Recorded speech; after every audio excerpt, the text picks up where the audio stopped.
Alright, এরপরে হচ্ছে আমরা দেখবো একদম স্কাই ব্লু কালারের মধ্যে একটা ড্রেস, একদম হালকা স্কাই ব্লু কালারের মধ্যে। এটারও হচ্ছে কামিজের পার্টটা পুরোটা সেম প্রিন্টের মধ্যে থাকবে, ফ্রন্ট আর ব্যাক পার্টে প্যানেল পাচ্ছি কিছু সুন্দর করে, এটা হলো এমব্রয়ডারি করা। এই প্যানেলটা আমাদের নেকে বসে যাচ্ছে, এটা বসবে নেকে, এটা হলো দামানে এই প্যানেলটা। আর হচ্ছে দুপাট্টা, এটা কি লনের রাখবো? আচ্ছা, দুপাট্টা হচ্ছে লনের মধ্যে থাকবে, অল ওভার এমব্রয়ডারি ওয়ার্ক করা থাকছে দুপাট্টায়।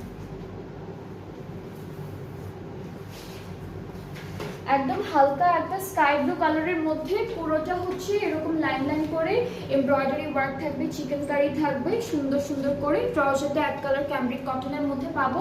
এটার প্রাইসটা হচ্ছে 4600, এটার প্রাইসটা পড়ছে 4600 টাকা। সো আপনাদের যাদের এই সুন্দর ড্রেসটা পছন্দ হচ্ছে আপনারা তাড়াতাড়ি করে একটা স্ক্রিনশট নিয়ে রাখুন এখনই, অ্যান্ড দেন পেজ ইনবক্স করে ফেলবেন।